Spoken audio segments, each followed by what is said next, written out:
And welcome back to The Factor Uncensored. We told you last week about the Houston housing market being really hot. It's a seller's market. If you're a buyer, you're in big trouble. And the same can be said with rental properties. And you know something's on fire when scams pop up relating to it, and that's what's happening. The Houston Association of Realtors joins us tonight about a warning they recently issued to the public. Take a look. So we have seen a big increase in the amount of rental scams going on right now. You've probably heard we're in a really hot real estate market. Even rentals are getting harder to find, and scammers are taking advantage of that. They are taking people's money. People are going to set off their security deposit and first month's rent to these people on the internet they never met, and unfortunately they're getting scammed. Now, I've never heard until the recent times that people would send money in the mail to someone sight unseen without looking at the property or at least getting a key to the property. Why are some naive right now by sending money through the mail to someone they've never met? You know, technology has made it a lot easier for these scammers. There are self-tour properties now where there can be a lockbox on a house that you can access yourself. Nobody actually has to meet you there. We can send money electronically now, so it's very easy to send something to somebody and we have no idea where they're actually at. You don't have an address or any real information on them. And people are taking advantage of that, and unfortunately people are falling for it and losing a lot of money.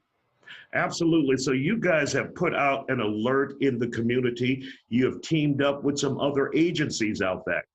Tell us about that. Yes, so we have launched a campaign in partnership with Crime Stoppers Houston and with Clear Channel Outdoors, so you'll probably be seeing billboards around town, promoting our campaign at har.com/tips. There we have advice for you and point out red flags you should be looking for whenever you're looking to rent a property. We really want to educate and inform people so that we can help stop putting an end to all these scams that are going on out there. What kind of tips do you have for someone if they are looking for a house? What are some of the first things they should do to make sure it's legitimate, first of all?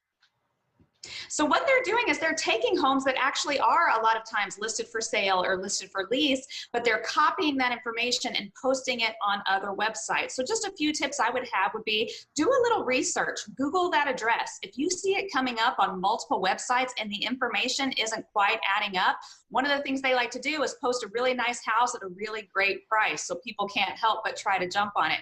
If it seems too good to be true, it probably is. So if you notice that information is different on different sites, that should be a red flag. Also, be wary when you're on sites that anyone can post on.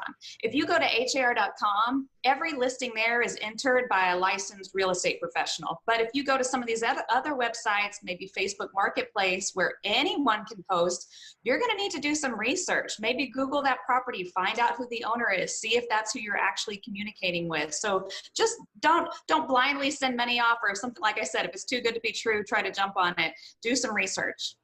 Would it be also a good idea to work with a realtor or someone who handles rental properties as well? That way you're sure that you're not losing your money to some type of scam.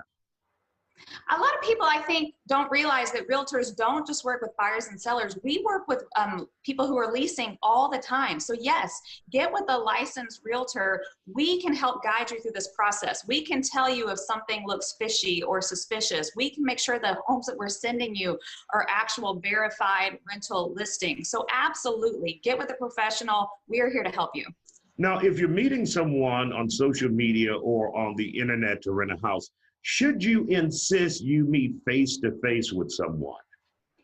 Absolutely. If you are not meeting anyone in person during this whole process, that can be another red flag. So see if somebody can meet you at the property to give you a tour. See if you can meet them in person to give them that cashier's check. And one more tip would be, don't send a lot of money up front. If you are applying for a lease, a lot of times there's a process. They're going to be running your credit and background check. If they ask you to send a large amount of money up front, you should be wary. Now, if you run into a situation where you have been victimized or scammed by someone out in the community, whether it's here in Houston or somewhere else, what should you do in order to report it? Do you call the police? Is it a civil matter, or are you just out of that money? What? Definitely call the police and report it. The more we report these things, the more information they can have, and hopefully they can catch some of these guys. But they'll never know if you don't let them know. All right, Jennifer, we want to thank you for joining us tonight here on The Factor Uncensored, and we appreciate your expertise.